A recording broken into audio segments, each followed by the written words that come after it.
Hi everybody, welcome to today's webinar. Thank you for joining me this morning. It's great that you could be here to talk about a very important topic that I want to talk with you this morning about. It's about building donor trust and confidence. But it's not just donors, actual fact. I want you to think about all the other people that you need to gain trust and confidence with throughout this webinar. So it could be even relevant to your employees, your volunteers, your board members even, the other people that support you. But today I'm focusing on donors, and I really want to give you some fantastic strategies about how you can build trust and confidence with the people that support you.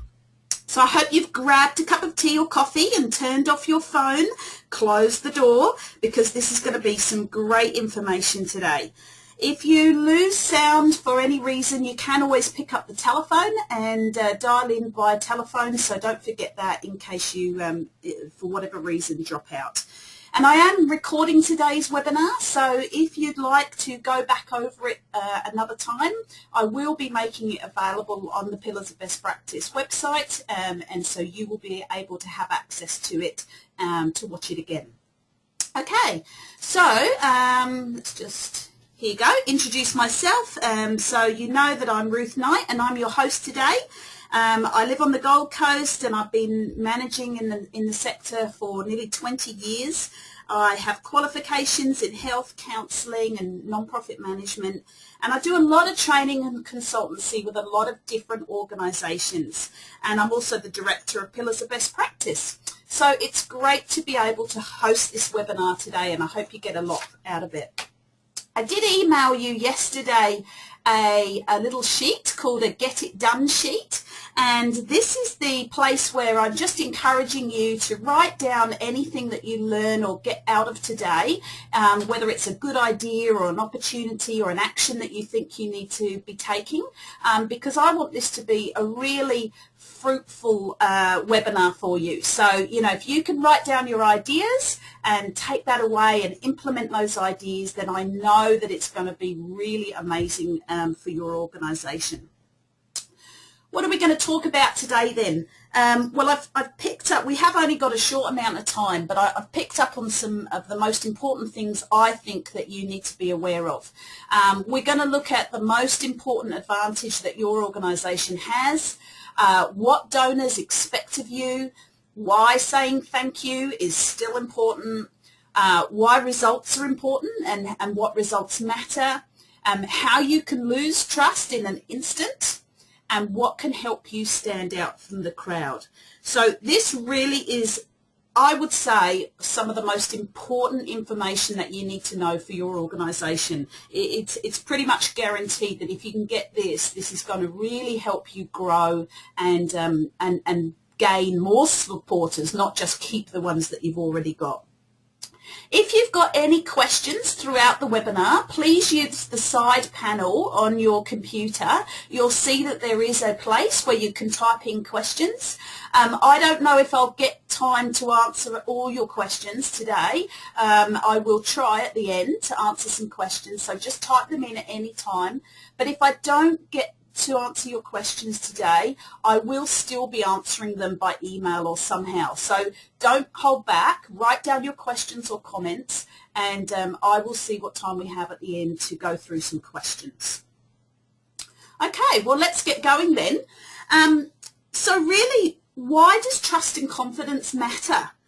Well, there's a few reasons, but the first one is there was an article written by a lady called Catherine Gaskin, and she suggests that sustainability of your organisation is at risk because the public confidence in non-profit organisations is low, and it's been declining for over a decade.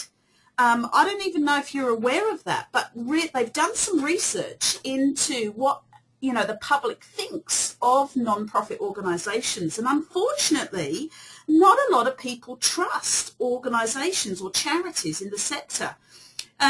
Catherine Gaskin cites some UK research that was conducted in 1996, And they found that only 33% of those who were surveyed said that they had confidence in charities to be honest and fair. Only 25% said they had confidence in the church, and only 11% in the government, and 7% said they trusted the press. Now, obviously that's concerning, because Gaskin states that this lack of confidence has serious implications for our organisations. If the public doesn't trust us, then there's going to be shrinking income and volunteering. They won't want to volunteer for us. It's a threat to the sector's status as a means of building civic responsibility and promoting citizenship. So, you know, if people don't trust our organisations and our sector, people are not going to want to get involved with us at any level. So undoubtedly, this lack of confidence and, you know, the demand for more accountability and transparency, if we're not meeting those expectations of the public, it actually could jeopardise your charity and the sector as a whole. So it's a very important question around sustainability, is how much do people trust us and have confidence in what we're doing and how we're spending people's donations. Now, the other problem was, as you saw, that not a lot of people trust the press. And that's also a really big problem for us, because if the credibility of the sector is questioned in the media, that is going to perpetuate that lack of confidence in us as a sector.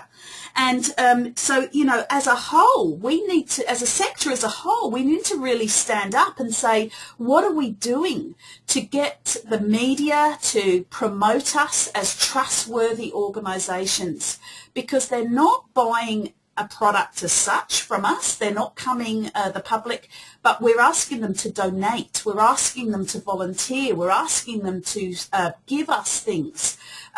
So we really need them to believe in us and trust us and have confidence that we're doing the right thing by them and by the community that we serve and by the mission that we're, you know, we're after. So it feels like there could be a leaky bucket, and I'm asking you today, do you know if you have a leaky bucket? You know, because if we continue to lose our donors, because you've got people coming in, this is, you know, an analogy obviously of the donors coming in at the top, you've got supporters who are learning about you and volunteers that are coming and participating in your organisation. And what's happening is we're losing those donors and supporters at an alarming rate. There has been some research that has found that it isn't at all unusual for a non-profit to lose 50% of its supporters between the first and second donation, and then 30% year after year after that. Now that's an incredible amount of donors and volunteers that you're losing after the first time that they come into contact with you.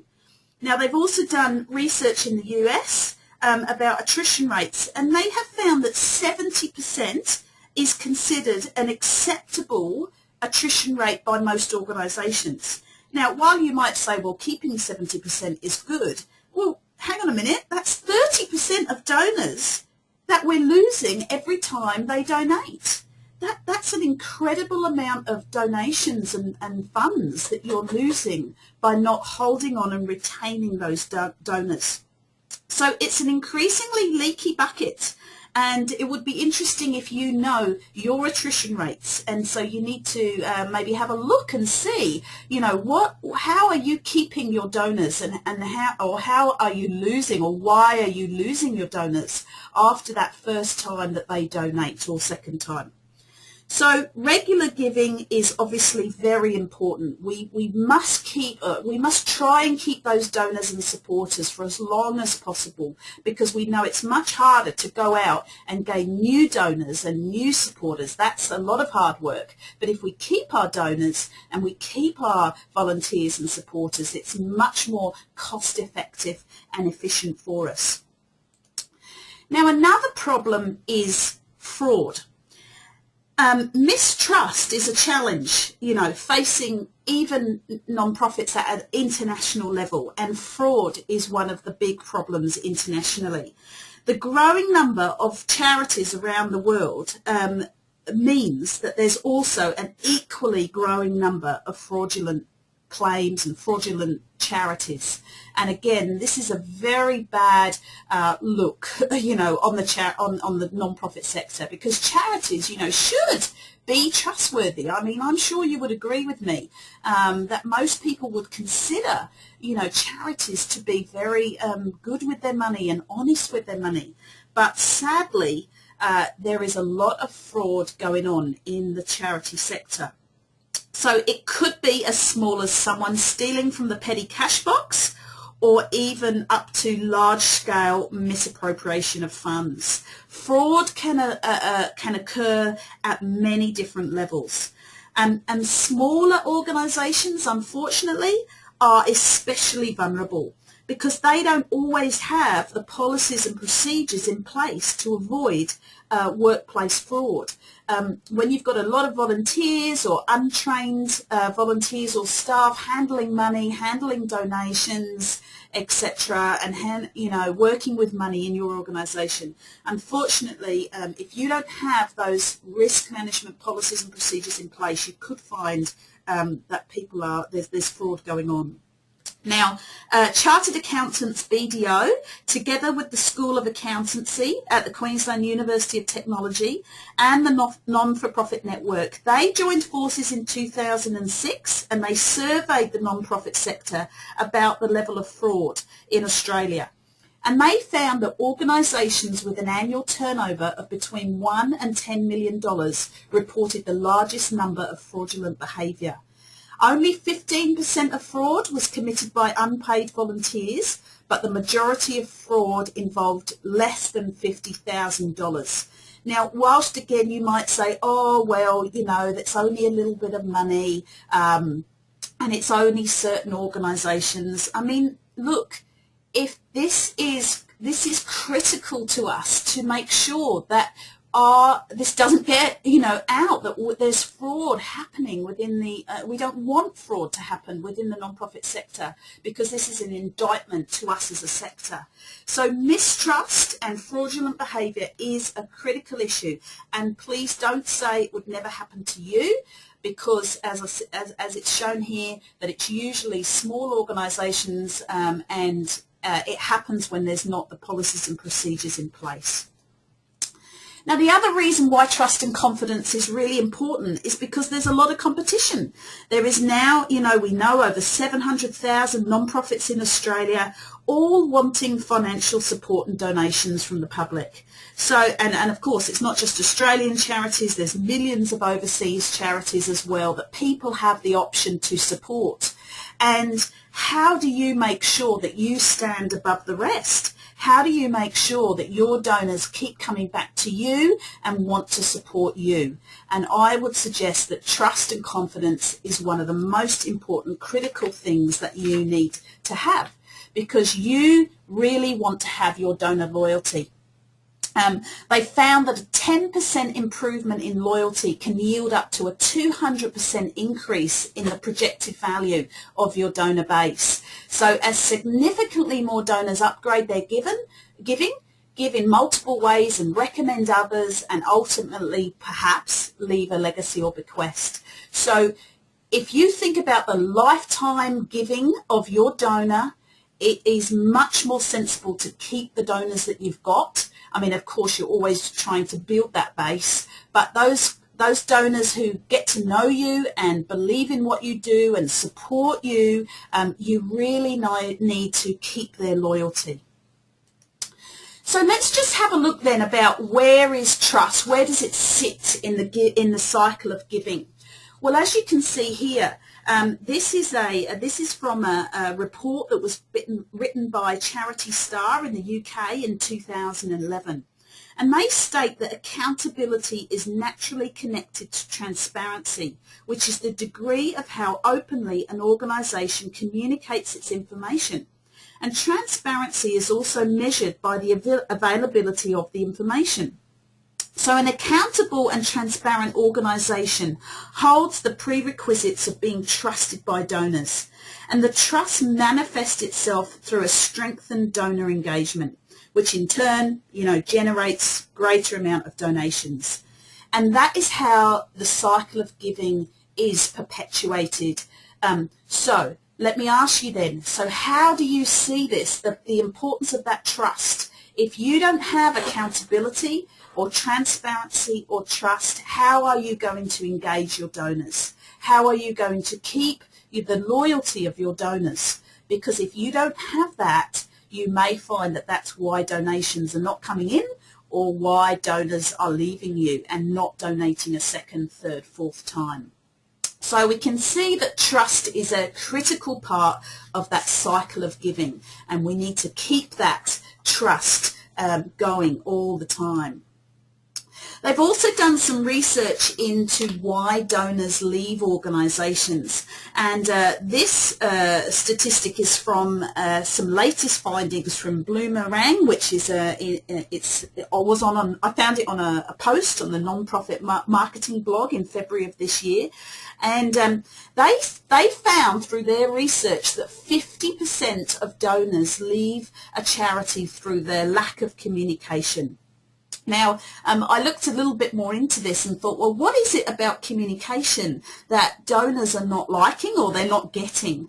And they divvied up this 53%, and they said, well, 18% is because of that poor service or just lack of communication completely. So donors are feeling that they're not being respected, I suppose, through that communication.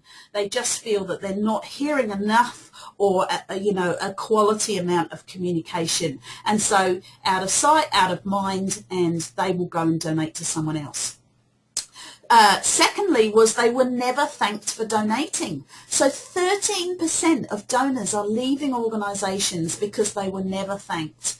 And saying thank you is so easy to do. It doesn't always have to be a handwritten letter. Of course, that's very good strategy, but it is simply looking at different ways of thanking people for their donations. So it's an incredibly easy one to fix, I think. 9% said they had no memory of supporting them in the first place. So again, I would say that was a communication issue. 8% said they had no information on how their money was used or how their donation was used. They felt that they had given to this charity, but it probably felt like to them that it went into a black hole, and they thought, well, how was that money used? So again, communication, they never told the donor how their money was being used. And 5% thought that their charity didn't need them. How interesting is that?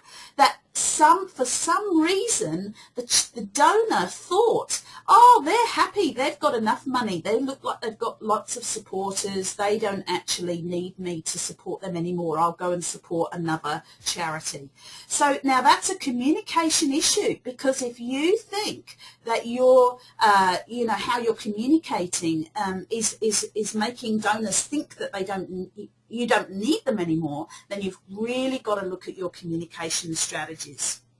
So just imagine what a solid communication plan could do for each of these issues. To me, they're quite easy to fix. If you put together a communication plan that looks at what do donors want to hear, when do they want to hear it, how do we make sure that we're telling them, what their money is being used on and why we need money, ongoing donations, and thanking people for their donation. So what is worth the extra effort here? I would say that a good communication plan that addresses these issues is something that every charity can do. So let's have a look then at what your most important advantage is. Well, again, I'm just going to refer to some research, and there was one study that found that when people trust a brand, they are much more likely to support you. So I would suggest that your most important asset is your brand, hands down. if you can communicate a brand that people trust, that they have confidence in, that they think are doing great work, that they know that if they donate to them, they know what they're doing with their money, they're much more likely to support you again and again. So what is your brand though? Let's just have a think about this. The brand is who you are.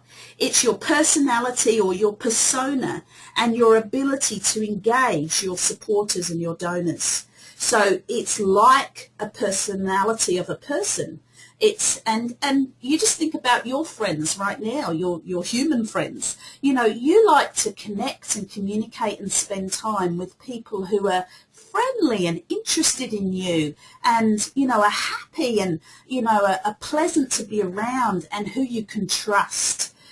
You are not going to have many friends, people who are negative and who you don't trust, who never turn up when you arrange to meet them, who never tell you what they're doing or don't communicate with you very often. I mean, you just don't have friends like that because, you know, that doesn't make sense. So just think about then if your organisation has a persona. What type of persona do you want them to have as a friend to your donors? Now, brands are so important that big companies pay millions and millions of dollars to protect their brands because they're not silly. They really know how important a brand is to them. They know that brand builds trust, and if a person trusts a brand, then you're probably loyal to that brand and you choose it over others when you go and purchase products or services. And you might even be extremely loyal to that brand and go out of your way to find that product, even if it's not in the closest store to you. You might even think, I mean, I love certain types of coffee as an example, and I sometimes will go out of my way to find a coffee shop that's serving the type of coffee that I like because I'm loyal to a certain brand and I like a particular type of coffee. And there's other, you know, type of services and products that I like, and I do that as well. So, you know, big companies know that. They absolutely know the importance of brand. And they don't let anybody encroach on their brand. So, you know, we have to think about it the same way. You know, what are we doing as charities to develop our brand? Are we protective over our brand? Do you think about, you know, how your persona is communicated through your communications, through your website, through your newsletters, through your, you know, correspondence, through your activities, through your services, and even through your staff and your volunteers? You need everyone to promote your brand, whatever they're doing. So brand, I would say, is definitely hands down your most important asset, and you need to protect that and you need to build that. If you want to have a look at any more information on that study, but I just did want to share though that they did find that 83% will recommend a certain organisation or a brand to other people, and I'll tell you that referrals is the most important way of getting new donors and supporters. Number one, because it's not very expensive. I mean, you're not actually paying anything to ask people to recommend your charity to others. So it is the most cost-effective way, which is word of mouth. And so if we know that 83% are going to recommend your brand to other people, do you agree with me then that that is a very important way of getting the word out about your charity and gaining new donors? The study also found that 50% of people will pay more for products and services with brands that they trust. Now, that's very interesting for us as charities, because if you are charging for any of your services or you are asking for donations, think about it. If people are trusting you for what you're delivering and they trust your organisation, they might be willing to give more for what you're doing. So don't be afraid of sometimes charging for services, even if it's a little bit, or asking for donations. You know, step it up. because really I think that if people trust you and you're communicating in a way that people are loyal to you, they will donate more and they will give more. And 78% said that they will give its new products and services a chance if they trust. So if you're putting out a new campaign, or if you're talking about a new service or something that you're raising money for, probably a lot of your loyal donors will support you and get behind you in new things that you're doing, because again, they trust you and they are loyal to what you're doing, and they know that you're going to communicate and thank them for their support.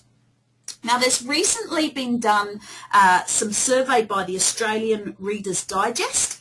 They have asked 3,000 actually, not 1,000. They asked 3,000 Australians, just randomly picked 3,000 Australians, and they asked them to identify the products that they are loyal to, or the organisations that they're loyal to.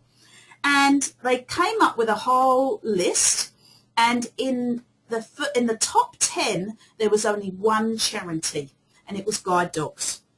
Now, no other charity came up highly as people saying that they trust this charity, that they trust this. Sorry about that. I'm just having my office fall apart around me. So, why do you think that people trust Guide Dogs? Why would they say, oh, that's an organisation that's a trusted brand? It's an interesting one, isn't it? And I would say there's a few reasons. Number one is I think donors love why you do what you do. And we need to really get behind the reasons about why you're doing, not just what you're doing. Because look, every organisation is delivering services and, helping people who need it. That's what charities are set up to do. So every charity has a great mission, but it's really focusing on why. And, Guide Dogs are obviously really cute and lovable, so that kind of helps. And we know that they're smart and they're going to help people. But also, Guide Dogs are really good at communicating why they do what they do. And so this is one thing that we can learn from them, is about, thinking about the way that you communicate to your donors. So we know that a trusted brand ensures that its brand is easily recognised, it's reliable, and it's useful. It makes you feel good. Okay, so what is it? I'd like you to think right now, what is it about your brand that makes people feel excited and happy to support you because of why you're doing what you're doing? How can you communicate that? Because in actual fact, the what you do is not so important. There's an old story. I wanted to just tell you this. I love this one. It's an old story about a copyright. There's different ways that this is told, so I'm not actually sure it's true, but it's still a good story. It's about a copywriter who took a daily walk to work past a blind beggar on a street corner, and his sign read, "I'm blind, please help." And every day the beggar was largely ignored by all the people that walked past them. And one sunny morning the copywriter stopped and took out a marker pen, and he scribbled some words on the sign, and then he moved on. And from that day the blind man's cup was stuffed full of coins and notes, and people were very, very happy to support him.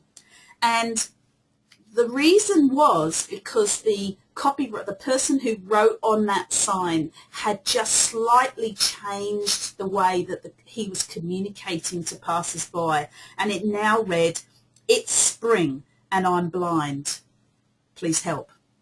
So it's really just a refocus on your communication strategies and thinking carefully about what's going to engage people emotionally with why you're doing what you're doing. So what do donors really expect of you? Well, there's plenty of research that has been done about donors that shows people that they expect you to be a really good friend. Okay, they want a relationship with you. This is, different to years ago when, it was, please give us some money, we need some money. Now they want an ongoing relationship with you and they expect you to be a good friend. So things like competence, they want to know that you're competent at what you do and why you do it. They also want honesty. Everybody wants that from a friend. They want to know that they can trust you. And they want accountability. They want to know that you are going to be, true to your word and that you are going to put their money to good use. And they also want vision. They really, again, want to know, why should I support you? Because they've worked hard for their money and, why should they give it away to you? What is it about your vision that they want to get involved in and they want to get engaged in? So, really think about it and think about it. Put yourself in your donor's shoes and think about, how can I prove that I'm a really good friend? And they have an absolute right to expect this. I mean, donors, they should be allowed to expect you to be honest and accountable. Why shouldn't they? So on building relationships, Timothy Ogden, the author of GuideStar's More Money for More Good, claims that donors do not pick non-profits based on their impact. Now, this is interesting. He said that donors choose charities based on personal relationships. Now, this is, an interesting one, and I wonder if you agree, because I'm a great advocate for, proving your impact and doing evaluations and proving what you're achieving. But it's interesting, isn't it, that he's saying that in actual fact, more important than that is your personal relationship with your donors. So he does have a point. And it might make you think about, how are you gaining relationships with your donors? And how do you get to know your donors? How do you get to know what they want to hear from you, what they're interested in, what they're pleased about, what they're not pleased about? Because in a personal relationship, that's the kind of stuff that you would get to know over coffee. So, and you can't probably meet all of your donors over coffee. I'm not suggesting that. But you've got to look at strategies of how you can get to know this. So, of course, one of the very important things is saying thank you. I mean, saying thank you is just decent. I mean, it's respectful, it's kind, it's just a nice thing. If you, meet up with your family at Christmas and you spend a lot of money, excuse me, I'm just going to have a quick cough. If you meet up at Christmas with your friends and family and you've spent a lot of time, thinking about the gifts that you want to give them, it could even be a very small gift, but if you've put some effort into that and you've wrapped it nicely and you've said, I really want to give you a gift, then, the least that you expect is a thank you. I mean, I try and teach my kids all the time to write nice thank you letters because I want to instill in them the importance of saying thank you to their friends and family that give them gifts. And because we know it's a nice, good thing to do. So I would say, why do we stop then when we're a charity of any size? You might be a small charity or a big charity. It doesn't matter. What matters is that one person who donates to you, and it could even be $10, have you said thank you somehow. Even businesses know that they must thank their customers for buying from them. So, it's not just a charity thing. I mean, everybody that's in the business of selling something or providing a service knows that people should thank their customers or their clients. Now, not everybody wants some public acknowledgement, so just be very careful with how you do your thank yous. Some people, they love their plaques and they love their, cutting the ribbon. Some people want a press release about, how they've been supportive to you. And I would say some of those people would be sort of large donors or your companies or your businesses who actually like that public recognition and they actually really like to be thanked publicly because it's beneficial to them. But, some of those don't. And in fact, I've heard of some really big philanthropic donors who actually like to stay anonymous. They don't want everyone to know that they've given a large amount of money to a charity. So you need to actually respect your donors' wishes and not think that you've got to make everybody, write everybody's name in your annual report. That is something that some people do, but I would be cautious with that. Don't feel that writing everybody's name in your annual report is always the best thing to do. You really need to get permission, or you need to ask them how they would like to be thanked. So there's lots of different ways of saying thank you, and as I alluded to earlier, a little small handwritten card can make massive amount of difference for people, because not everybody does handwritten thank you letters anymore. So getting a handwritten thank you letter from a board member or a CEO can really stand out to people. So get your board involved. I heard of one strategy that is so sensible, is that once a month you spend 10 minutes at the beginning of a board meeting asking all of your board members to write a few thank you letters to some of your donors. So you get everybody involved in your organisation, or and just make it a little bit more personable than just sort of a generic thank you letter that goes out to everybody and just says, it doesn't feel like it's a personal thank you. Now, of course, this is all about communication. This is all about, why are you keeping up this relationship with donors, because that is how you're going to create loyalty. Now, Simon Sinek has done a great TED Talk, and I encourage you to go and have a listen to his TED Talk. You just Google Simon Sinek, and the TED Talk is called How Great Leaders Inspire Action. Now, he's also written a book about how great leaders inspire everyone to take action. And very importantly, what he says is that people don't buy what you do, they buy why you do it. And I've already kind of alluded to this.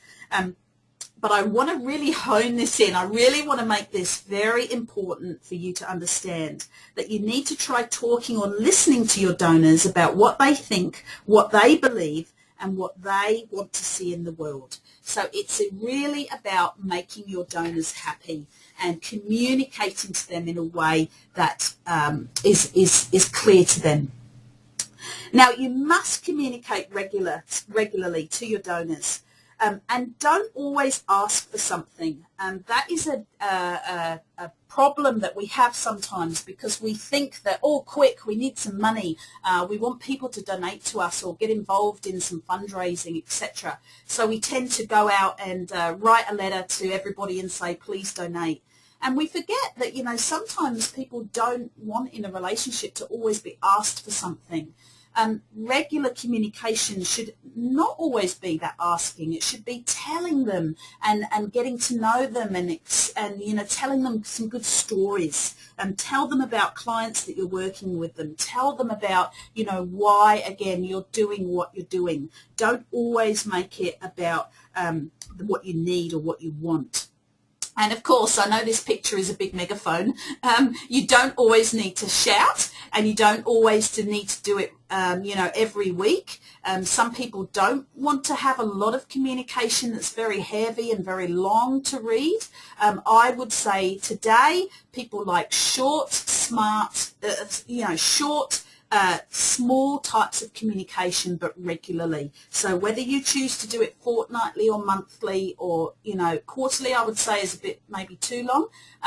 But I would say, at least monthly, you should be giving a little bit of short information, some nice stories, and telling them about what you're doing. It's just about making sure that your communications match your donor expectations in terms of content, frequency, and quality. And you should every year be surveying your donors and making sure that you are meeting their needs and their expectations. So find out if you are meeting them. And again, don't always try and think that more is, sometimes less is more, because you don't want to overwhelm them and them be put off by you communicating every week with loads of information that they can't get through. Now, another really important part is the personal touch. So for some organisations, supporters may need a personal link to that organisation or real case stories of people that you've helped. Storytelling is one of the most important things that you can learn and you can develop as you communicate with your donors, because, you know, you need to really make sure that people are understanding who you're working with and what you're trying to achieve.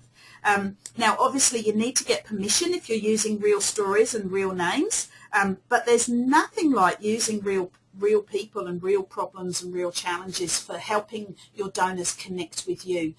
So, you know, you can change some names if you, if you need to, but obviously honest. You don't want to make up anything, because again, we're trying to build a loyalty and trust here. But, you know, use the real people that are willing to share their story and tell how you have helped them. So it's definitely no surprise that strong personal links to your organisation or the people in your organisation is a determinant of loyalty and trust. So think about how you do that. Excuse me. Now, learning. It's really important to know that there's some research that's been done to suggest that donors who perceive that they're being taken on a journey with the organisation deepens their understanding of the organisation. And the work it is conducting will exhibit higher levels of loyalty for those who think that you're just, you know, you're just contacting them once in a while to ask for money, for instance. So I would like to encourage you to think about what is the journey that you're taking your donors on. How are you talking to them about why you're doing what you're doing? And what are they learning from you? What are they learning in their experience of, you know, it could be the mission that you're on. So whether you're working with people or if you're working with animals or the environment, what are you teaching them about your issue, your mission? Why is it important for them to know that? Why is it important for them to be on this journey with you? You know, why should they stick, you know, on your team, I would say. So I'd really like to encourage you to think about just even 12 things that you could teach your donors, and then put that into a couple of paragraphs and use that in your next 12 newsletters. And so that you've got a kind of plan to take your donors over and if it's monthly, that could be the next year of your newsletters. And really we're trying to keep it short and sweet, so it's not a big page of statistics. And I mean, it might include statistics, but keep it really real. Keep it very, you know, user-friendly to your donor. Get them to understand this journey that you're taking them on. And if you plan it, then you've got 12 months of content for your next donor newsletters. So it's not easy, it's not hard to sit down and work out, you know, what is this journey that we want to take our donors on. Now, again, results do matter. And Simon Sinek again says, start with the why, not the what. I love this little picture of these little people standing around the exam bulletin board here, because I think that, well, I was there once. When I finished school, I was around looking at my exam results like this, you know, very keen to know, you know, had I passed my exams, you know, what was this going to mean for me? Was this going to let me into university or not? Was this going to, you know, what was this going to do for my future? And perhaps you were there once as well, or, you know, getting ready to open your envelope with your exam results in, and that sense of both excitement and fear. And you know, I think that we could compare this to our donors, because we want to get excited about what the results mean for us. you know, and we want our donors to also be excited about our results, you know, as an organisation. We want them to be clamouring around us saying, so what's going on, you know, what has your organisation achieved this month, or, you know, who are you working with, what does this mean for us as an individual, as a community, and I think we really want to encourage people to go, you know, get excited about the results that we're having. So everybody loves results, and donors are exactly the same. Some of them love figures and understand the numbers and the percentages and the return on investment. So if you're inclined to use statistics, etc., and numbers, and now some people understand that, and they do like figures, and especially businesses and corporations, or maybe some of the donors that are from the corporate sector. But most people, even your business people and your corporate donors, they all love stories. They love testimonials, they love faces, and they love to know about, you know, the reality of what you're doing. They love the story, I suppose, behind those statistics. So if you are going to give statistics, do that. That's great, but make sure that you've always got the stories and what those statistics really mean. And, you know, let your volunteers and your board members get involved in this. I mean, it doesn't have to be one person's job to, you know, be always trying to come up with ideas around stories or statistics on what you're doing. Get everybody involved. Get your volunteers to tell stories. Get your board members to tell stories about why they're involved. And get other donors involved in sharing their stories and telling people about why they support you.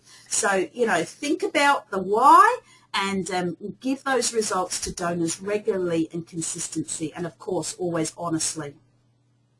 Now, on this as well, today we know that social media is a great way to communicate with people and build relationships, which is why, again, if you look at businesses and corporations and that type of, you know, first and second sector, and even the government as well, you'll realize that they use social media so much these days because people expect that regular ongoing communication. And this is some research that I found by Steve Alinsky, who said that a CEO survey conducted by BrandProg revealed the ever-growing importance and need for leaders and CEOs to use social media as a means to engage customers and prospects alike to earn their trust. The research found that 82% said that if an organisation's CEO or their leaders within the organisation openly communicated via social media about their mission and their values and their purpose, it would increase their trust in them with the organisation. Wow. So we're really saying that it's the leaders of the organisation that need to be communicating. We really need to be using social media as a tool. Now, there's plenty of different types of social media, and you may be feeling, oh, I can't do a Facebook post every day, and LinkedIn and Google Plus and this and that. I know there's many different types of different types of social media. What you need to do, I would suggest, is that you need to pick one or two that you feel comfortable with, or that you want to get to know, and utilize well, and do that for 12 months. You know, and really focus on, excuse me, I'm just going to have to take a drink of water. Sorry about that. So really pick the types of, one or two social media approaches that you want to get to know and understand, and focus on that and do those really well. Don't try and do every type of social media that you can think of. It just won't work for you, and you won't be able to keep up with it. It'll just be a lot of pressure. But what I told someone the other day is that you can set up your posts, you know, for weeks, if not a year in advance. So again, if you do some planning on your social media and what you want to communicate to people, you can set that up for a week or 2 weeks or a month in advance. And so it doesn't mean that you have to be thinking about social media every day. You know, just set up your posts, and that's what I do actually.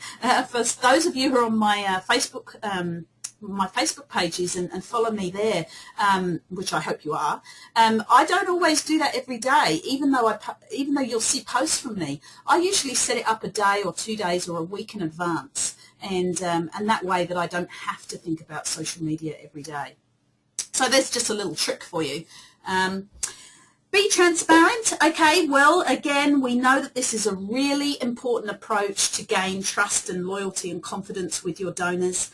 There's been plenty of research, but one of the studies that was done by the Charities Aid Foundation Australia, called Disasters, Donors and Giving, if you want to have a look at that report, it asked over 1,000 employee donors from 59 companies who were part of their workplace payroll giving program, how they experienced communication from charities. And the study showed that 75% of those donors felt that charities did not communicate well about how their regular donations were used. So what is it that you're not doing in terms of communicating how people's donations are being used?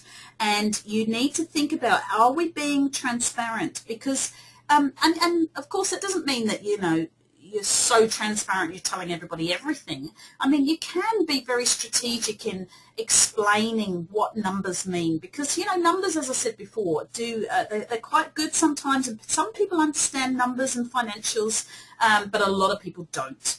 A lot of people would rather see a pie chart, or they would like to see a picture, or they would just like to know one figure rather than a whole load of profit and loss statements.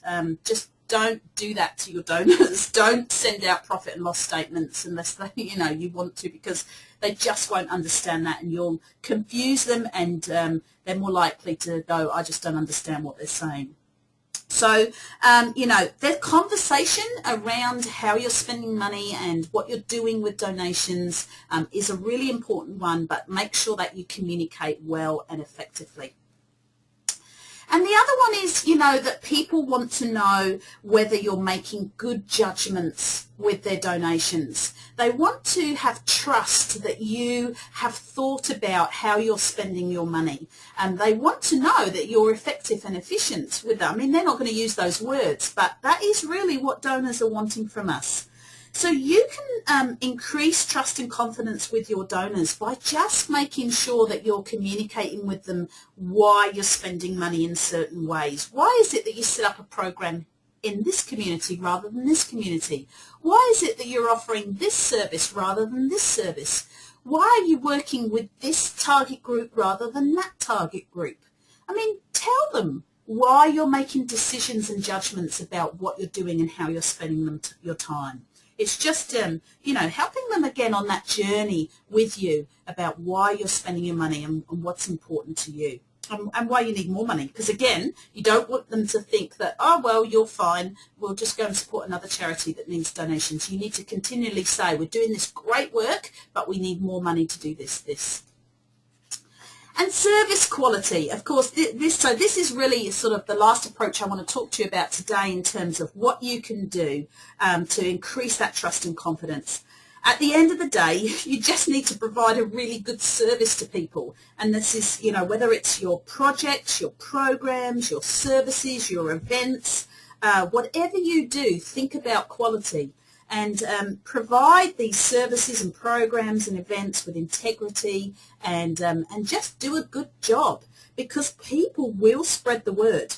And a good reputation is extremely important, because we know that many of those people will go and tell their friends and families about you. And you might think, clients won't ever donate to us. Well, in actual fact, a lot of clients go on to donate to charities that have been helpful to them and be, good to them. So, every client is a potential donor.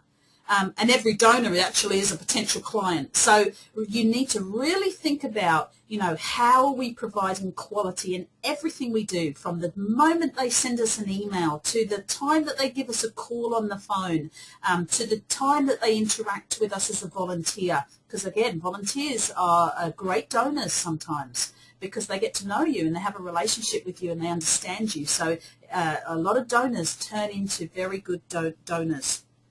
So, you know, really service quality is very important. But I really wanted to talk about the fact that trust and confidence can be lost in an instant. You know, unhappy donors and your reputation and trust will go very quickly, and that's usually today due to social media and how quickly people can spread their views today through email and through social media. And we know that this research here says that one happy, satisfied customer might tell 5 people about their good experience, but an unhappy person is more likely to share the bad news with up to 100 people. Ouch. Okay, that is not good. We don't want a lot of people hearing, oh, don't get involved with them, or I've had a bad experience with them, or don't donate to them, I didn't even get a thank you. So, you know, you really want to make sure that you're focusing on this good service. So, you know, customers, this means that you have to work a lot harder at making sure that everybody who has contact with your organisation is happy with the relationship that they have with you. Look, a well-known example just recently was Lance Armstrong, and of course, you know, I'm sorry, but I have to pick on him because he's very well known, and this is an example that we all know about. You know, that he may have lost as much as $200 million in future earned potential, more than the wealth that he accumulated in his cycling career, because now the revelations of him doping. And so, you know, 2 days after he was officially stripped of his record 7 Tour de France titles, Armstrong was asked to repay up to $16 million to people who had donated to him and supported him and sponsored him. And this had a massive backlash on his foundation, which is called Livestrong now. He had to change the name of his organisation because of the lack of trust and confidence that people now had in him as a person. And he had to walk away as the chairman of that cancer charity to spare the foundation of any negative effects because of that controversy. So we know that his lack of trust and confidence with his supporters had a massive consequence on his foundation, and I'm sure that that was, you know, very unfortunate for an organisation that does a lot of good work. So you've really got to think about the people who are involved with you and who you take on as ambassadors and patrons and supporters and donors even. I mean, just think about who do you want as donors if it doesn't align with what you're doing. I mean, if you're a health charity, you know, you really shouldn't be taking on a smoking donor, you know, a donor who is a smoking company, a cigarette company. You just wouldn't do that. You wouldn't think about it because, again, it's going to be very negative towards the effect on your brand. And, you know, look, I wanted to, again, just go back to that branding issue and talk about consistency because, again, just like human beings, you need to be consistent and reliable with the interactions that you have with people. If you just imagined McDonald's, for instance, or even Harley-Davidson allowing their logo to be mucked about by, you know, anybody, an employee, a volunteer, a sign company, they wouldn't do that in a million years because they understand the importance of consistency and branding. And so we need to really think about that as organisations as well. So let me ask you, do you have a style guide?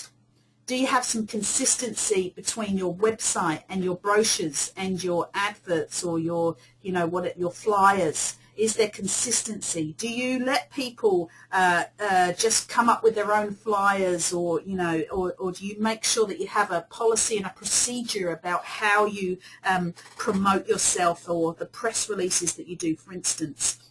So it's really important that you have consistency throughout your whole organisation regarding your branding and the communication that you have, and make sure everybody's involved in that. So what's the message? You know, brand is not a dirty word, okay? I know that branding is used heavily in the for-profit sector, but there's no reason why we shouldn't be using it more in the non-for-profit sector. And so rather than using the word brand to frown on and say, oh, that's got nothing to do with us, I think that we need to actually look at our brand and see how can it boost our organisation's credibility and trust. And a brand, of course, is not just a set of words or images. It's not just your logo. It's your mission and the impact that you hope to make on the world. And, whether that's the T-shirts that you, give out to your volunteers, everything about you should say, we are a trustful and credible organisation. So how do you stand out from the crowd then? Trust. This is a great way to remember this. T stands for transparent, R, responsive, U, caring, S, be sincere, and T, be trustworthy. This is just a great way to remember what trust means. And, I don't know, come up with your own analogy or come up with your own reasons about, how can you be reminded about the importance of trust and confidence with the people that get involved with you. So remember, there's no single way to harness trust. It's, you've got to be a well-oiled machine to ensure that you don't lose trust and confidence at any stage of your donor, but your other supporters coming in contact with you. Look at every way that your organisation communicates and make sure that you're trustworthy. And do some research, okay? So it's not just about what you think, it's about what your donors think. So get out there, talk to your donors, look at your statistics, see how loyal your donors are, and if you're finding that you're a leaky bucket, then have a look at that and work out a way of how you can plug some of those holes and how you can keep your donors' loyalty. So there's plenty of questions that you can use, and you don't have to ask, 10,000 questions to your donors. Just one or two can give you some insight in how to maintain their loyalty. So did you come up with some ideas today? Have you written some things on your Get It Done sheet? I hope that has given you some ideas. I hope that's challenged you. I hope that's excited you. I don't want it to overwhelm you, but I want it to spark some thoughtful process for you to think about, gosh, trust and confidence is really important. How do I make sure that I build that with my donors and my supporters? So these strategies that I've talked to you about today are definitely going to put you ahead of the pack because you're building your brand, your trust and your credibility with people. So it's time to sharpen your story, have a look, see what's going on, see how loyal people are and what your donors and your volunteers think of you, and so show some love and respect to them. So thanks everybody for coming today. We're out of time now, but so if you've got any questions, please send them through to me and I will endeavour to, continue the conversation about this. And if there's anything that you are not sure about in terms of some of those approaches, also give me an email and I will look at some other webinars and we can go into maybe some specific approaches around trust and confidence. So have a great day, everybody. Thanks so much for being with me today, and have the best week. Okay, see you. Bye.